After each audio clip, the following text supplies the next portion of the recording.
In Staten Island, high school student Venus checks her email and discovers she's been accepted to CalArts for photography.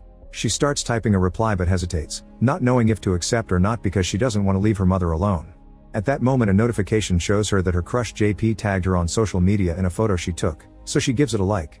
Then Venus receives a video call from her friend Sydney and they chat about various topics. Sydney mentions a new online game called Nerve, which everyone is crazy about. Venus checks a video about it and a robotic voice explains people must complete weird challenges to get paid. When signing up, the users can choose to be an anonymous watcher or a player. Sydney loves it, but Venus finds it sketchy.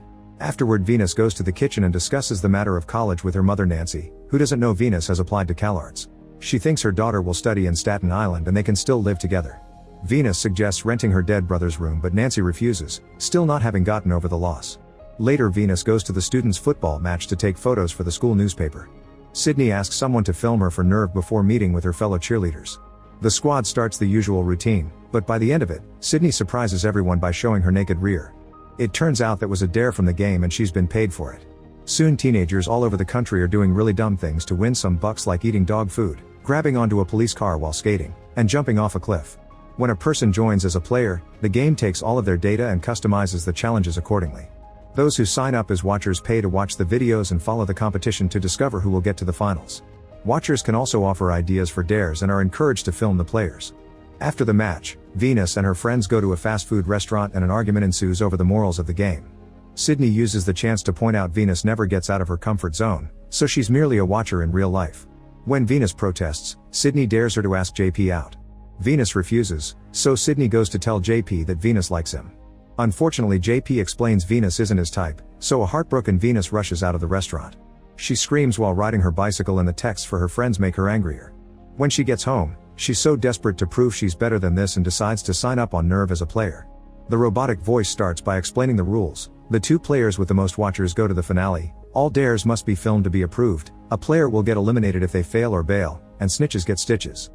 Next the game asks for her fingerprint and automatically creates her profile by using all her private information from the internet, from her favorite books to her bank account information. The first dare she gets is kissing a stranger in a diner for $100, so Venus calls her friend Tommy to give her a ride. Tommy warns her that some kids died because of Nerve but Venus doesn't believe it because it would have caused the game to be shut down. Using his knowledge from the dark web, Tommy explains that the game can't be stopped because everybody that logs in becomes a new server. At the restaurant, Venus takes too long to decide on a person and her phone reminds her that she has a time limit. In the end she chooses a guy named Ian because he's reading her favorite book. Venus starts talking about the book to get Ian's attention and interrupts herself to suddenly kiss him while Tommy records her. She counts the seconds in her head and once it's over, she goes back to Tommy to confirm she got the money. Then music starts playing in the restaurant and Ian sings along, dancing on the seats as he looks at Venus. She thinks he's singing to her, but Tommy clarifies this is also a dare. Ian successfully gets his money and sits with the duo after he's done, explaining someone gave him the book as part of the dare. At that moment Ian and Venus both get a new message daring them to go to the city together for $200. Venus turns it down, saying she only wanted to do one to fool around, and Tommy backs up her response. Ian implies Venus does things because her friends tell her to and leaves. Hurt, Venus follows Ian to the parking lot and warns him she isn't the daredevil type, but he wants her to come along anyway. The duo gets on Ian's bike and crosses the bridge to reach the city, recording the whole thing. Meanwhile Sydney is hanging out with friends while doing another dare that entails pretending to fart on people using an app. She's gaining lots of fans for this, but her mood drops a bit when she notices that Venus has joined the game and is quickly getting watchers too. When the ride is over, Venus and Ian split to follow their new dares. Her next challenge is to try on a dress from a very fancy store. As she enters the store, Nancy gets notifications because their joint bank account is receiving money under Venus' name. She tries calling her daughter, but Venus ignores her and finds the dress. She almost takes it off the mannequin, but a clerk comes over and gives her another copy. Venus rushes to the changing room and records herself as she puts her dress on, winning the dare just in time. Then she looks in a mirror, liking what she sees. At that moment she's found by Ian, who also got a dare to try on clothes. While he takes a video of her for his fans, Tommy is still worried about Venus' safety and signs up on Nerve as a watcher to keep an eye on her. Ian and Venus decide to have some fun finishing their outfits with shoes, and while they're distracted, player Ty steals their clothes from the changing rooms for another dare. Soon Venus and Ian notice their clothes are missing, and at the same time they get a dare for $2,500 telling them to leave the store. These clothes are too expensive for their budgets, so instead they decide to leave them behind and sneak around in their underwear. At first nobody sees them, but eventually they're busted and have no choice but to run to the exit while everyone watches. This gets them tons of fans. On Ian's bike, they find a bag with the fancy clothes and the receipts, so they can keep them without guilt thanks to one of their watchers. While they go to the location of their next dare, Sydney calls Tommy to ask about Venus' intentions and freaks out when she notices Venus is now on the top 10. Moments later, Ian and Venus make it to a tattoo parlor, where Venus must get a tattoo that Ian has to choose for her. He looks at various designs and doesn't like anything, so he designs it himself and asks the tattoo artist to fix it. Venus gets on the chair, and while she suffers under the needle, her follower count keeps growing. To distract her from the pain, Ian plays a song she likes and hears the story of her dead brother. Once the tattoo is done, Venus looks at it on the mirror and is pleasantly surprised to discover a lighthouse, like in the name of her favorite book. Meanwhile at a party, Sydney notices Venus keeps getting fans and her jealousy grows.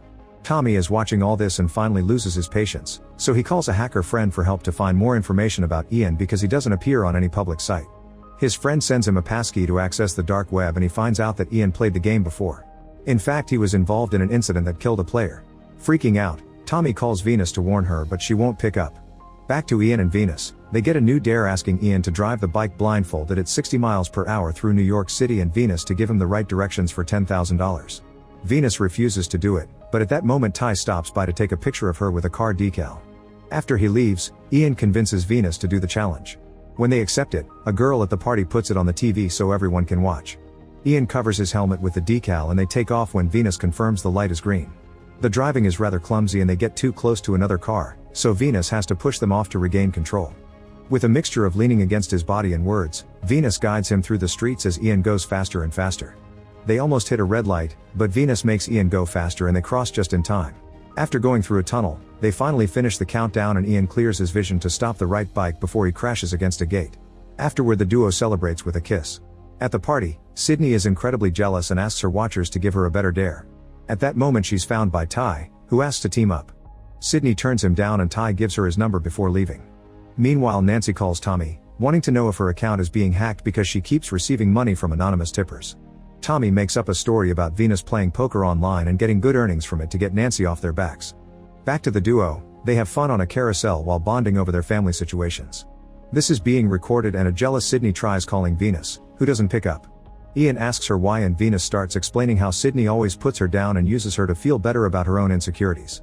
This embarrasses Sydney in front of everyone and now her watchers are teaming up to think of a dangerous dare for her.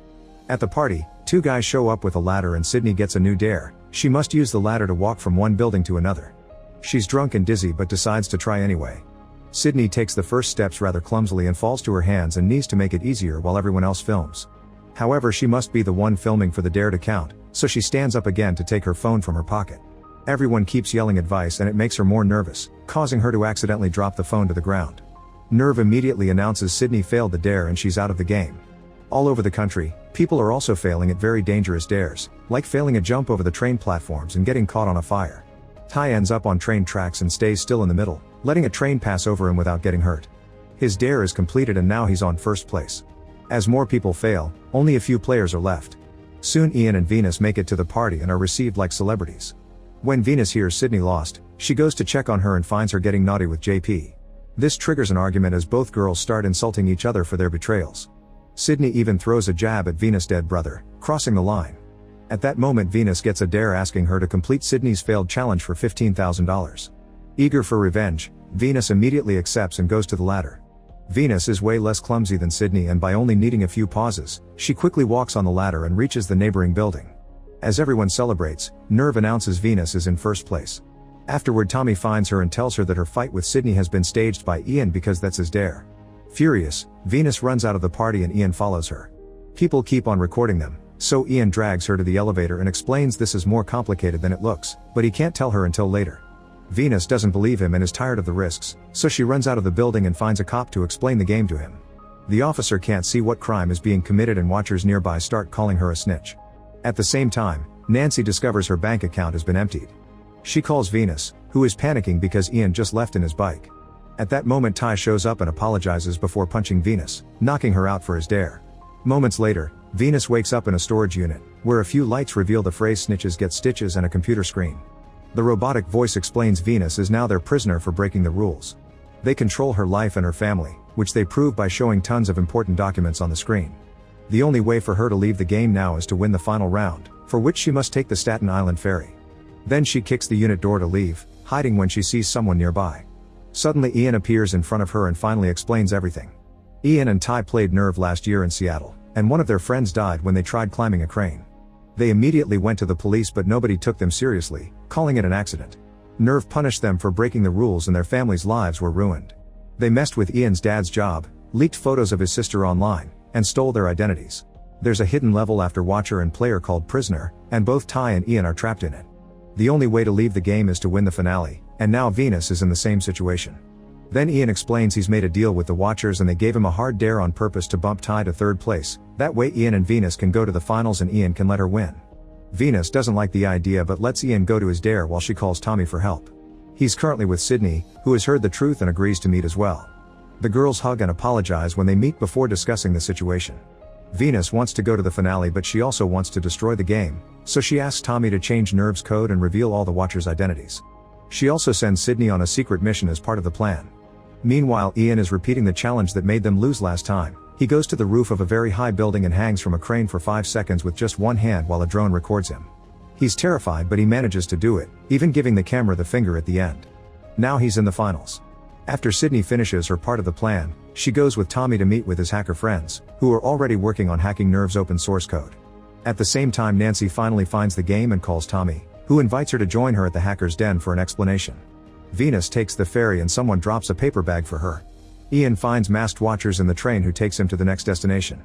Eventually Venus makes it to a stadium and the guard asks for a ticket, so she reveals the gun from the bag. As thousands of people log in to watch the final dare, Venus goes inside and notices tons of anonymous Watchers wearing masks. Ian soon arrives too and their final dare is to shoot each other. Whoever shoots first wins the game and they only have 20 seconds, so the hackers need to hurry. Ian tells Venus to shoot and she does so but at the ground, so nobody wins. Everyone insults them and Venus tries to leave, but a Watcher shoots in the air to stop her. The Watcher removes his mask and reveals to be Ty, who volunteers to shoot Ian. As the crowd cheers, Venus runs to get between them and calls the Watchers cowards for hiding behind masks and screen names, finding bravery only in groups. Ty dismisses her words so Venus dares him to shoot. As Ty seeks the crowd's approval, a poll appears on their phones and everyone votes in favor of Ty shooting Venus, so he proceeds to do exactly that. Ian screams and catches Venus' falling body. At that moment the hackers finally finish their job and everybody's real names appear on their phones with a message telling them that they're accomplices to murder. Terrified, people all over the country start signing out and leaving the stadium, not leaving a single server on for Nerve to exist in. A furious Ian tries to shoot Ty, but suddenly Venus wakes up and stops him. It turns out calling Ty was Sydney's part of the plan. All along his gun had blanks and Venus' blood is fake. Ty and Ian now can finally reconcile. At the den, everyone celebrates and the hackers even get Nancy's money back. After leaving the stadium, Ian admits his real name is Sam and the couple kisses. Sometime later, Venus is happily attending CalArts and dating Ian while keeping a healthier friendship with Tommy and Sydney. Make sure to subscribe and turn on notifications so you can watch more videos like this. Thanks for watching.